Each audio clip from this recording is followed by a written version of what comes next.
Previously on the Infinite Escape Room. Fred the Fluffy Fucker, a Pomeranian with murder in his eyes. Wait, you're in later post. Does that mean like... Doesn't matter, I've got stab man, dude. I'm forgetting I don't have words. to drive anywhere after this.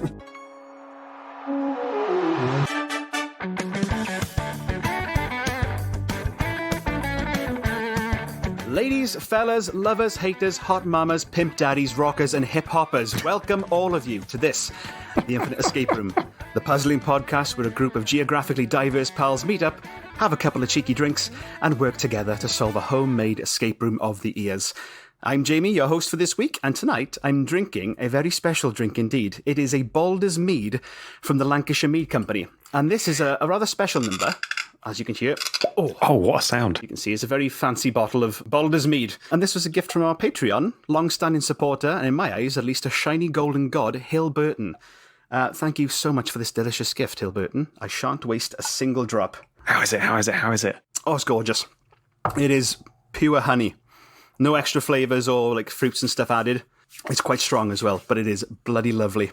And locked in with me today, we have... Hello, I'm Mike, and I am drinking today something that I brought back from a recent trip to Southwold, from which the Adnams Brewery is. It's where the Adnams brew a lot. Basically, it's like a mafia town owned by Adnams. And this is their really tasty Black Shore Stout. It's a cheeky 4.2%. It's a very light, almost lagery stout. It's very, very tasty. And I'm sipping mine as opposed to quaffing it like a dolphin wolfing down sardines. Amateur. But it's very delicious and very drinkable. And I'm Ben Levy-Griffiths, and this week I am drinking a Hoegaarden. It was the only alcohol in my fridge. That's always a risk, isn't it? That's always that's a big gamble. Like the Baileys that you find in June. It wasn't the only alcohol in the house. It was either that or a Guinness. And last week was quite a big drinking week, and I didn't feel ready for a heavy Guinness. So Hoegaarden's nice and light and tasty. And as listeners may have heard just then, we have a very special guest on for this episode. I'd like to welcome Step Lockyer from Enigmailed. Hi, Step. Hey. Hello. I brought wine. Because I've run out of beer, so I've got some Rioja, which up until I was about 30 I thought was pronounced Rioja. And it's from 2019. Do you remember 2019? Oh, the good years. Good times. And this is called Faustino VII, or Faustino 7. Everyone will remember the original Faustino. It was a good film. And then Faustino 2, Faustino Tokyo Drift. So I'm just going to try this bad boy. Rioja is my favourite wine. And I find that red wine, you're more likely to get a hit than a miss, whereas white wine, I feel like sometimes you can get a banger and sometimes it feels like you're drinking lager through a KFC flannel. So let's give this a go. Can you come on all our intros? This is lovely. It's a corker. That's very nice. Yeah, really lovely. For people who aren't familiar with your work, Step, would you like to elaborate a little on what you do? I would. I'm not very good at a little. I'll try. I'll try and be brief. So basically, I make tabletop escape puzzles, but I like really, really small stuff. So I've written some puzzle books, and I've gone into the tabletop escape puzzle game thing. The first one I launched under Enigmailed was a game called Undeliverable, which is like the cards that you get dropped off by Hermes when they've stolen your parcel. And as a reward for that, there was going to be a chocolate bar, and it turns out the chocolate bar were wildly more successful and popular than the game Undeliverable. And so now I'm mainly known as being this accidental chocolatier. So I do these puzzle bars, which have got delicious chocolate made by Kerno in Cornwall. And they've got wrappers with puzzles all over them, as you guys know. And the puzzles are tricky because they're limited in the amount of space that they've got, and the stories are quite whimsical. So this year, I finished Poroboros, which was a drinking game on coasters. And we're almost through Fool's Errand now, which was a daily puzzle exercise challenge. This came out of the guilt that I felt at Christmas time because all I do is sell chocolate. And I thought, I've got to help all these fat puzzlers. So we're going to do exercising together. And actually, Jamie, you're less biased than I am, but it's been a real hoot so far. It's been really, really fun.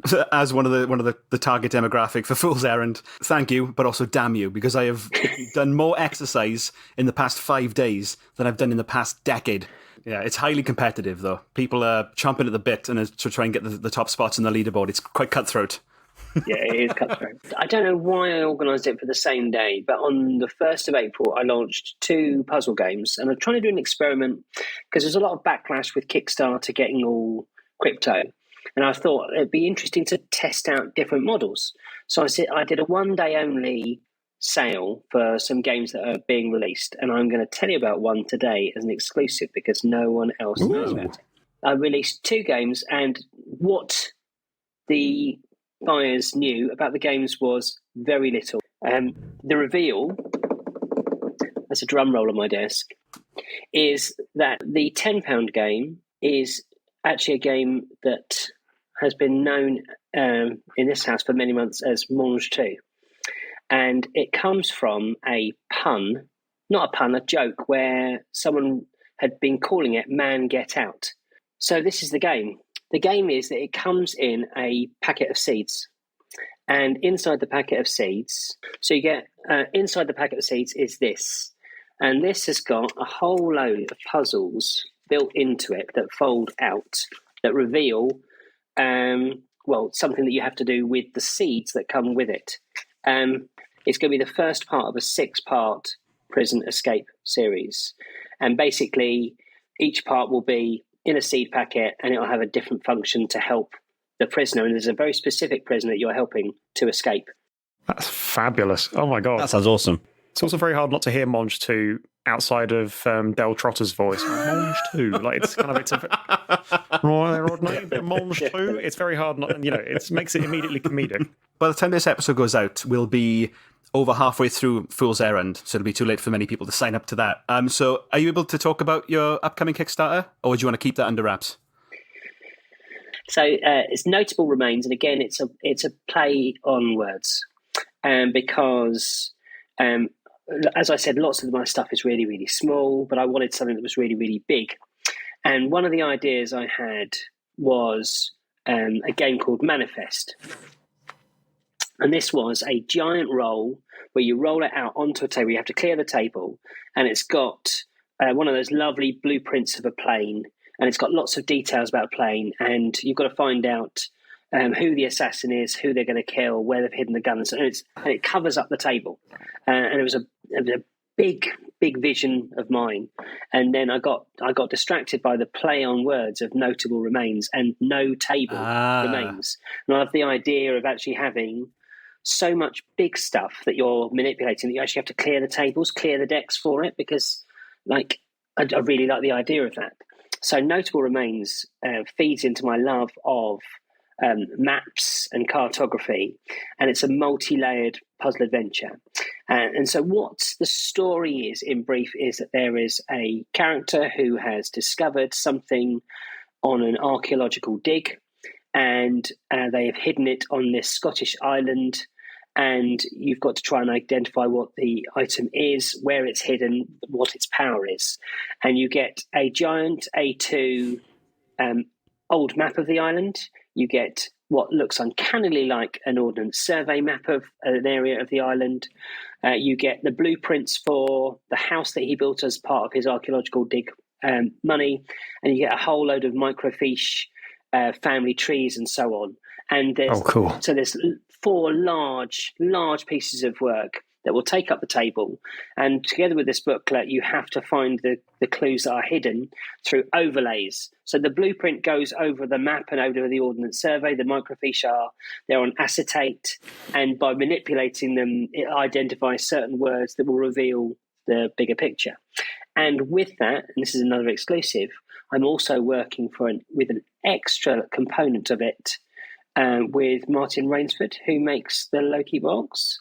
So there's going to be a wooden component to Notable Remains as well, in one of the sort of higher tiers.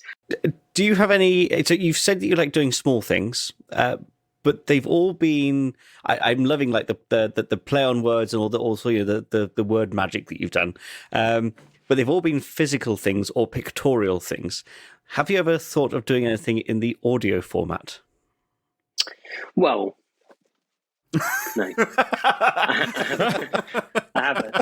I think my creativity extends to my limitations, and I just there are some puzzle makers who are brilliant, like Detective Society and Enigma Emporium are brilliant on the computers. Oh, Enigma Fellowship, sorry, they're brilliant with their programming, and it's like I'd love to be able to do that. Like Jamie, one of his games has got like a text service where you can text an answer and someone texts back, and it's like an AI thing.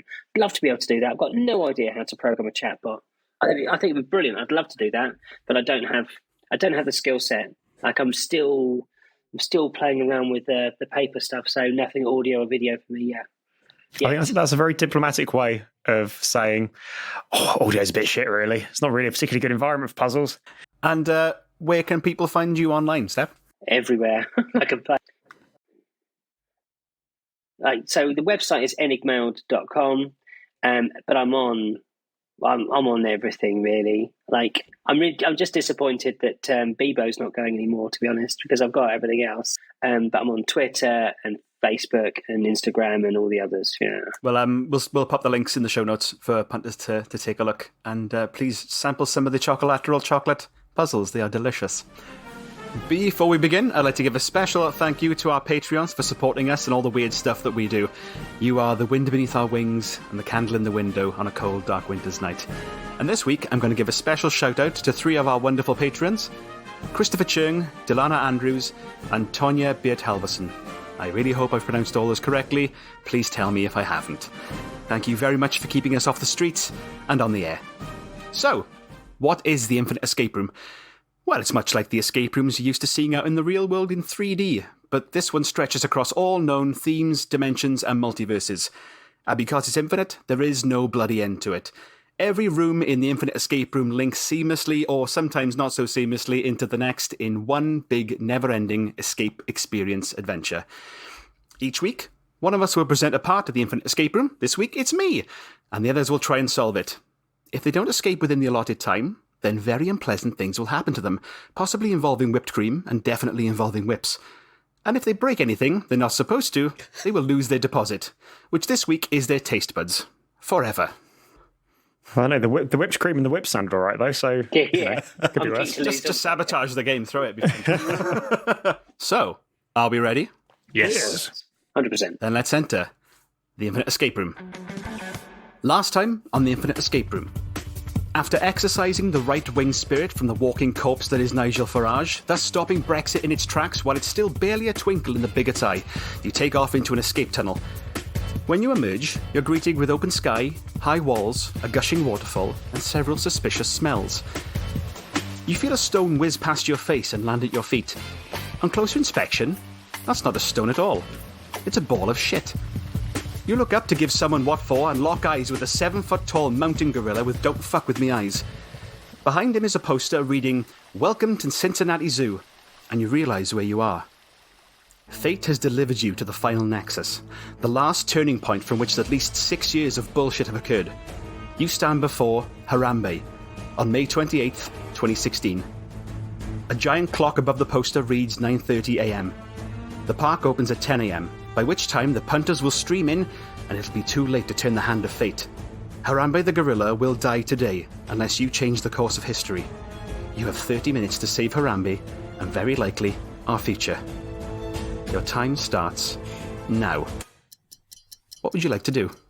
That was a hell of an intro, Jamie. Thank you. I was just processing that. Drama! I feel like you ended my episode better than I did. So we're in front of Harambe. Yeah, he's a decent distance. He's within shit-checking distance, but not too close to you. And we appear to be in the enclosure? You are indeed inside Harambe's enclosure. There's Harambe, and there are 2 other gorillas sort of just milling around the enclosure.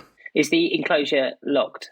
You try to see if you can find a door anywhere. You can't see like any exit of any kind, but there is a shed towards one end of the part of the enclosure that appears to be where the handler keeps this stuff. Well, I think we should head towards the shed, chaps. Indeed. It says Yes. The shed is not locked. You go inside, and inside the shed is a computer desk with a large monitor, a swivel chair, a storage locker, and some gorilla posters on the walls.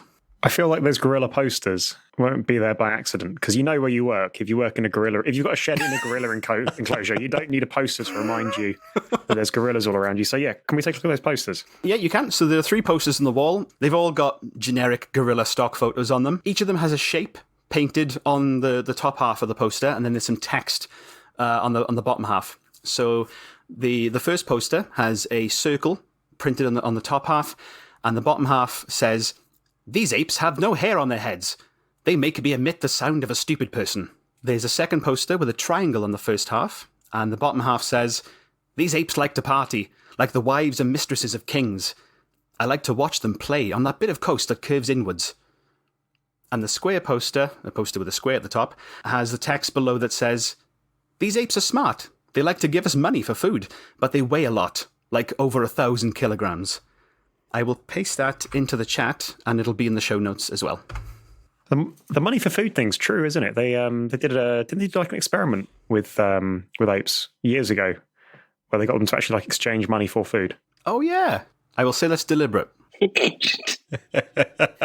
So the final clue, the square one, is 1,000 kilograms, which is a metric ton. Is that going to be useful to us, or is it just me knowing my measuring these values? Your handy dandy conversion table coming out. Get me. But the UK ton is different, I believe, isn't it, to American ton? UK ton is TONNE, and the American ton is TON. Isn't a ton a TON is an imperial ton, whereas a TONNE is a metric ton? Yes.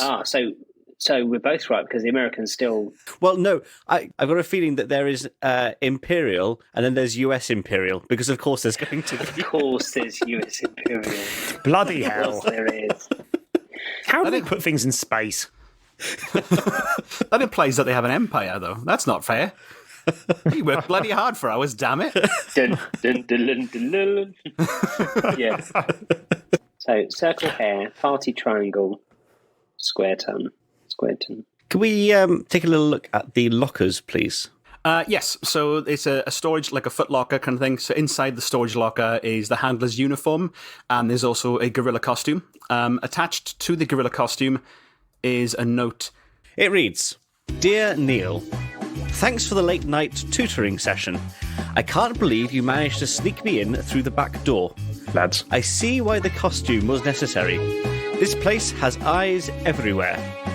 I bet if one of those animals went missing, the zoo wardens would see it on cameras straight away. Looking forward to getting wet with you again soon. Smiley face. Yours, Cynthia." Oh my. So I'm assuming that sneak me in through the back door was a euphemism. The costume is necessary. This place has eyes everywhere. So I'm imagining that we've got to get Harambe out, and that we've got to dress in the costume to trick the cameras. Or I wonder maybe if the costume was so convincing that even the gorillas were fooled by it. If we need to do some kind of interactions. Possibly, yeah. I mean, this might also indicate there might be a hidden back door that we haven't seen, through which to spirit Harambe away. In the opening, there was mention of a waterfall. I wonder, they're getting wet. I wonder if there's maybe like an entrance behind the waterfall. Before we go that way to pick it up, though, because it has to be done, Jamie, can I please put on the zookeeper's uniform? Yes, you can. So you put on the uniform, it consists of a pair of trousers, a shirt, a baseball cap, some boots, and an ID card. You now look like a minimum wage zoo handler. No top, so topless. Oh, yeah. Nice. What sort of zoo is this? The best zoo. Yeah. It's just strippers and gorilla murdering all day long here at Cincinnati Zoo. Should put it on the posters. Can I do the obligatory? I don't know what the ID card's pinned to. Presumably my nipple at this point. Clipped on. Can I take a look at the ID card, please? Yeah. So it's got the guy's name, Neil. It's got his little picture, and it's one of those ones that has like a mag strip, so you can like swipe it against stuff. Aha. So presumably I've got like one of those elasticy kind of bits. Or is it on a lanyard? Can it please be on a lanyard? I don't want to rip anything off. Yes, let's put it on a lanyard against your naked Fabulous. torso. Cracking. It's getting a bit steamy in here. Yeah, I was going to say, for the benefit of the listeners, I'm 7 feet tall, muscle bound, built like a brick shithouse, and oiled. Please don't let any of the photos you may have seen of me on Twitter before colour your mental image of me. Just thinking that the mechanism on the extender thing would get stuck in your luxurious chest hair. I mean, that's actually true. There is a fair, more so than it would my luxurious head hair, of which there is none. But we're a podcast, and the listeners can't see how bald I am. They can only hear it, presumably by more echo coming off the top of my head. Like sonar. Okay, so we've got something that could potentially get us through a security door then, if there's like a card swipey. And there was one, we had a computer in the room as well, and a swivelly chair. So the computer monitor is currently showing CCTV footage of the gorilla enclosure. It looks like it's got eyes on most of the enclosure. There was one camera that is just static. That's camera number 8.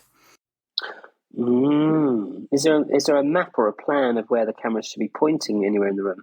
There is not, that you can see. Not that we can see. Oh. And the swivel chair is just a swivel chair. It swivels.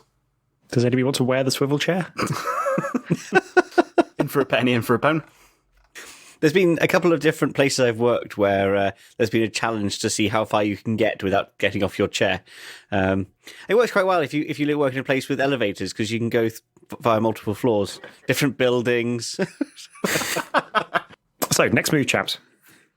Out of interest, just quickly on the CCTV station still, how many cameras are there in total? I don't know if that's going to be important. There are 8 screens that you can see. Sorry, do any of the cameras show the waterfall? Not in any great deal. You can see it at the corner of the waterfall, but you can't see it like full on. Interesting. Interesting, Mr. Bond. Should we go to the waterfall and have a little look-see? Good idea. Certainly. So, yeah, you go to the waterfall. It's about 15, 20 feet high, splashing water down onto the floor in front of you. There's loads of like rocks and branches and mud all around you. And at your feet is a rather soggy-looking map of the gorilla enclosure, which I will put into the correct Discord chat. They call him Handout Gibbs for a reason. This is my only handout. Oh. And on the reverse of that map, it's got pictures of the 3 gorillas, and it's got their names below them. So there's Harambe. It says he enjoys throwing shit at people. There's a gorilla called Balder, who hoots with laughter whenever someone swears. And there's a gorilla called Peyton, who will rip your arm off if you use the word monkey. It's a very nice map, Jamie. Thank you. That is the actual gorilla enclosure from the Cincinnati Zoo. I thought you'd made it. I was super impressed. I was very impressed. I mean, Heavy you could have Photoshop. started that out, Jamie. We could have all believed you. The Photoshop work involved in getting it to get rid of all the text that was around it is probably a bigger feat of engineering than creating it from scratch. So 8 is our golden ticket out, isn't it? In some way. Yeah, it looks it. And we've got the viewing area directly opposite. I wonder if that's relevant at all. I just wonder if perhaps, because we've got the entrance, is that the way out? I think we really need to take a look behind this waterfall to establish whether there's a way out there. So you go behind the waterfall, get completely soaked, and there is a small man-made tunnel that descends slightly as you go further on. You eventually come to a large steel door, which is locked, and next to the door is a little card reader. Can I swipe me boopity boop? Yeah, you can. You scan the card, and it gives a little satisfying beep. The light goes green, but you can't open the door. It is too heavy. No, we need a gorilla. Aha. You have 17 minutes remaining. So we've still got the posters. We've still got the gorilla names and clues, although they could be red herrings. I don't know. I feel like Jamie's not normally one for that intricate a red herringer, or even a red herringer in general. So if we look at them, I'm just reading posters again. The circle poster reads, "These apes have no hair on their heads, so they're bald. They make me emit the sound of a stupid person." Do we have any idea what we think that means? It's an interesting bit of phrasing, isn't it? Yeah. Like that's got to be quite deliberate. And I'm trying to think why. Emit the sound of a stupid person. Okay, whilst we're pondering that, the triangle poster reads, "These apes like to party like the wives and mistresses of kings." And makes me immediately think of Henry VIII there. I like to watch them play on that bit of coast that curves inwards. So that's a clue for a coast that curves inwards, but there's tons of coasts that curve inwards. Just on that one, having a little look at the gorilla enclosure, the moat between points 2 and 3 on the diagram, I suppose that might curve inwards. Whether you'd call it a coast, I don't know, but it's a body of water that we have. And then the square poster, "These apes are smart. They like to give us money for food, but they weigh a lot, like over 1,000 kilograms." You don't suppose, Jamie, can we go back to the door? Can we have a look at the floor below our feet? Yeah, you look at the floor below your feet, and there's just stone. Right. Yeah, what were you looking for? I wondered if it was a rather large pressure plate that we maybe had to get a large gorilla onto. I see. Ah. Smart. I wish I thought of that, but no. Can we go back out into the main enclosure? And so I'm just looking at the gorilla enclosure map. So we've got the viewing area at the top, and then lower down we have a moat, and then there's a sort of a green area, which is backed on by a sort of rocky area, waterfall in the middle, and then there's a tree trunk. And then we've got the cameras dotted around there, numbered 1 to 8. Is there anything to see with the tree trunk? Nothing to see with the tree trunk itself, but as you go to walk over there, what you do spot nearby is a feeding station for the gorillas. Okay, in fact, I think, can we do a quick inventory of what else we can see around us? Because I feel we've probably not investigated our surroundings. Yep. So I think you've probably been to all the different bits and pieces now. So there's the waterfall with the door behind it. There's the handler shed, and there's this feeding station. Those are the main things that are of interest. The gorillas are just milling around at this stage. Cool. Let's take a look at the feeding station. Certainly. So it's got 3 large tubes that lead into a single trough, and there are 3 buttons that you can press. One's a circle, one's a triangle, one's a square. There's also a ton of straw and stuff like that around you for the gorillas to sleep on. And on top of the feeding tray is a little note that reads, "Please make sure that you give the gorillas the right feed. They're really picky, and giving them the wrong food will piss them off, and you do not want 800 pounds of pissed off gorilla barreling towards you." Okay. Right. So we've got the 3 gorillas and the 3 symbols. So presumably you have to match the right food to the right gorilla. Yeah. So which one's the food for Harambe? Enjoy swing shit. Something with a lot of fibre, presumably. I'd previously put some shapes by the names on my piece of paper. I don't entirely recall my logic, but I went so boulder. I went for circle, because hooting with laughter might be the sound of a stupid person. That was my logic there, I think. For Harambe, I went with square, but I don't remember why. And for Peyton, I went with a triangle. Again, I can't really remember why. Probably because Harambe had the square. The flawless bit of deduction on the Infinite Escape Room. Rock solid. I think you're right. It does feel like there's a connection between those. I mean, I know that Harambe means pulling together in Swahili. So Yeah. I wonder if... But none of those have got anything pulling together, have they? Working Full together. disclosure, I did not know that. Okay, so we know who Harambe is because we got shit thrown at us. That doesn't necessarily help entirely, but we don't know which of the other 2. Oh, that's fine, because we just... I'll just say Bumfelch really loud. One of the gorillas starts hooting wildly, and you recognise that as Balder. Is that the bald one? Yeah, let's take a look at them, actually. Yeah, so let's give Boulder a good look. What does Boulder look like? Balder looks like an ape. Boulder. Bald. Yeah. Ah, Right, okay. yes, very good. Boulder Circle. Okay, Boulder Circle. Yeah. Pay ton. Ton is 1,000 kilograms. Pay ton. That's good. Oh, They give us money. Pay ton. Okay. Only Mr. Monch 2 could work that one out. Man, get out. Harambe, very good. So, that's... triangle is Harambe, yeah, very good. Oh, my God. Jesus. That's... Obvious now, isn't it? Obvious. Well, I'll be honest with you, the Harlem Bay thing... Harlem Bay is a beauty. What are you talking about, Harlem Bay?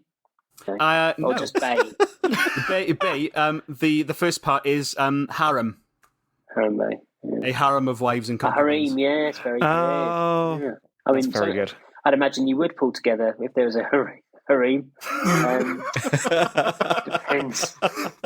Depends how the evening's going, I suppose.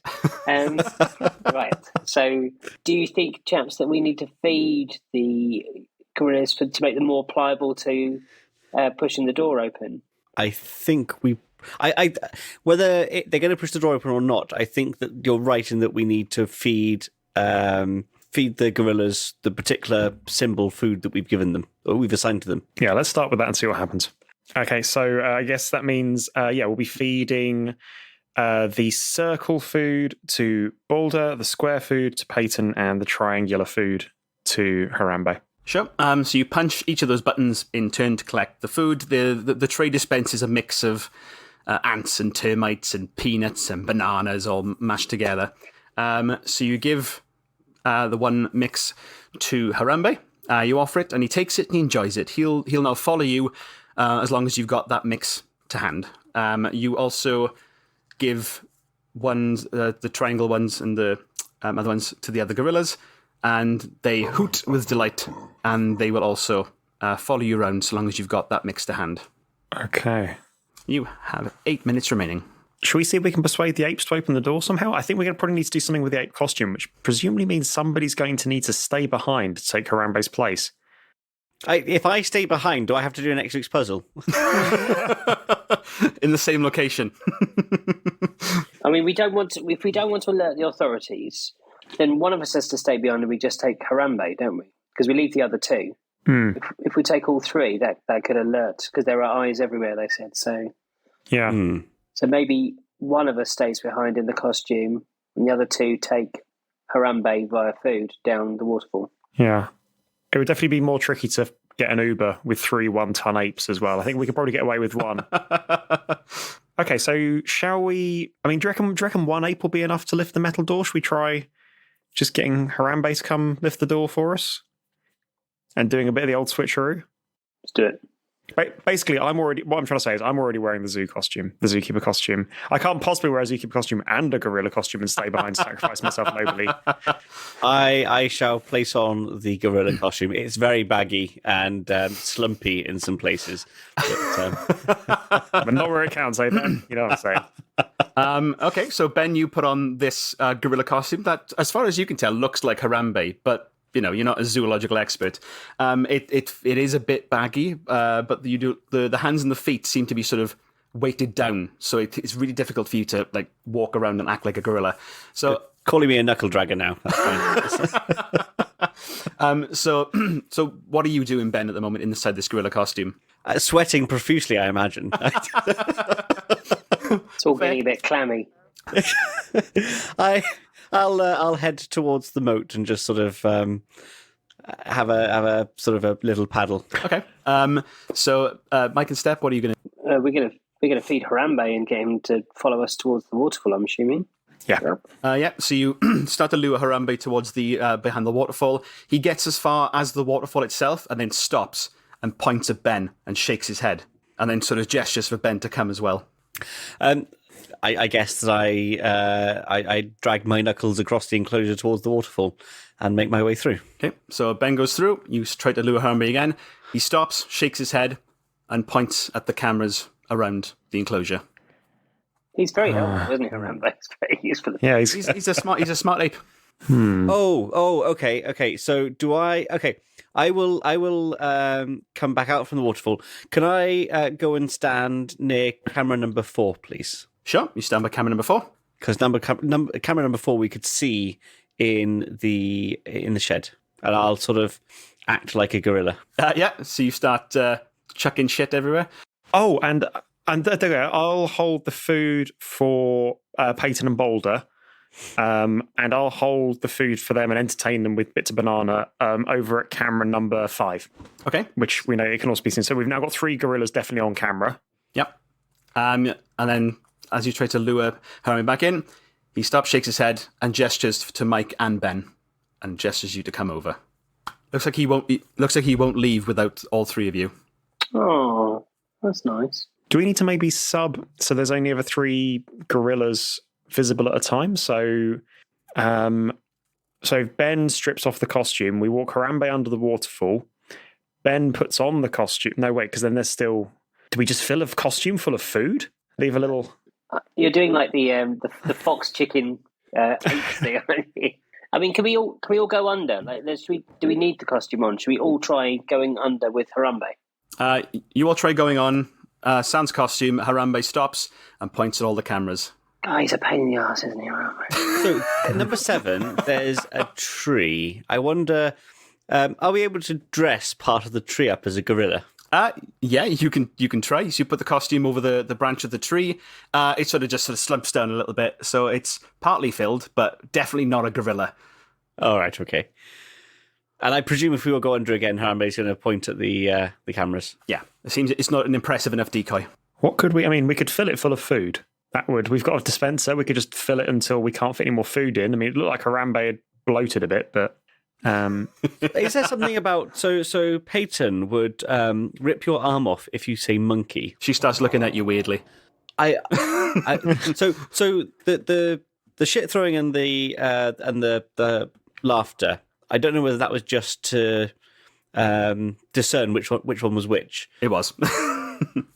But the ripping the arm off, I don't know. We wouldn't have entertained that. So I wonder if there's another function. There is not. I will say. I will nip that in the bud. Do you reckon we could stuff it full of food for the other 2? Yeah. Can we stuff the costume full of circle and square food, please? So it's completely full. You start hammering the circle and the square buttons. You plug in the gorilla costume ass first into the feeding trough. Oh, like Build-A-Bear. Yeah, and just fill it up until like little pellets start coming out of its nostrils, and it's hench. And with those weighted paws, it stands still and looks pretty convincing as a replica of Harambe. Can we dive under the waterfall now? Yes. So you lure Harambe through, and he pauses for a second, very tentatively, but then slips under the waterfall and follows you through the tunnel. Okay, let's swipe the door and go, Harambe, old chum. I'd maybe smear a bit of banana over the bottom of the door or something and see if we can encourage him to heft it up for us using his monkey might. Oh, Peyton. Ape might. With your gorilla effigy in place and Harambe firmly by your side, you swipe the handler's ID badge and it gives a satisfying beep. And then with Harambe's strength, you're able to pull open the reinforced steel door and head down an access tunnel. After a while, the smooth concrete walls give way to rough, cragged stone that's been shaped through centuries of erosion. You feel a rush of air by your ears as a bat flies past you and further into the cave. Spooked, Harambe makes a run for it and disappears into the darkness. Suddenly, you hear a rising cacophony of chirping and screeching from behind you as a swarm of bats comes at you full pelt from behind. You've got no other choice but to follow your newly emancipated simian friend and run headlong into the darkness of the cave. To be continued. And you solved my puzzle. Congratulations. Yay. Well done. 1 minute to spare.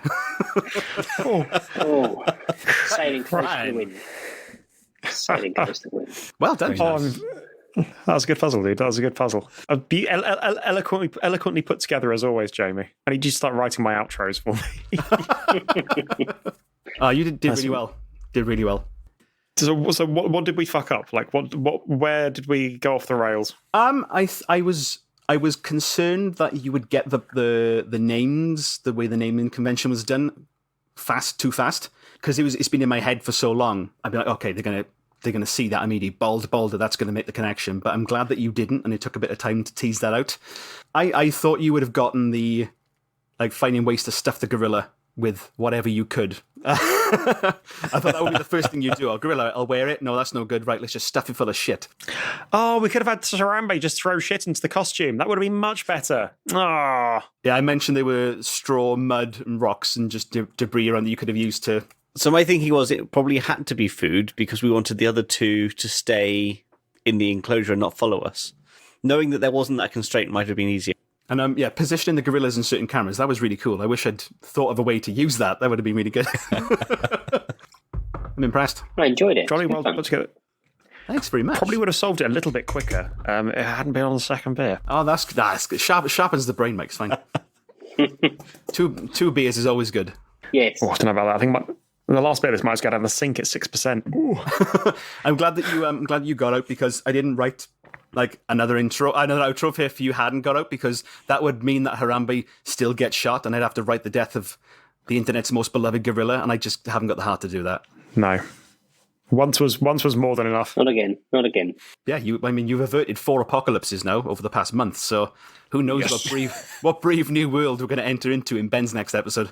So thanks very much to Step Lockyer from Enigmailed for joining us today. I hope you had a lovely time solving puzzles with us. Where can people find you? They can find me, well, I'm in the conservatory at the moment, but they can find me online at enigmailed.com, and I'm available on the other things such as Twitter, Facebook, LinkedIn, Instagram, MySpace, web chat, web live, anywhere. Yes, I'm available. I'm available and around. And I will put all those links, including MySpace, into the show notes. Thank you so very much for listening. You can subscribe to us on all your podcast or streaming services of choice, as well as on our website, www.theinfiniteescaperoom.com. You can also follow us and get in touch via Facebook and Twitter at @tier_podcast. If you enjoyed the episode, and I really hope you did, I'd be very much obliged if you could leave us a review on iTunes or Facebook or anywhere that does podcast reviews. It's a huge help in getting more people to find out about us. Or, if you'd like to throw a few coppers into our hat, then why not join our Patreon? Head on over to patreon.com/theinfiniteescaperoom, where you can listen to episodes a week early, get a shout out on the show, listen to the raw chaos in our unedited episodes, and if you're really lucky, I will personally take you on a journey through time and space in some sort of glorified cupboard that can teleport and time travel, but is surprisingly roomy despite actually being a cupboard. We love you lots, and we'll see you next time on The Infinite Escape Room. Bye-bye. Bye. Bye.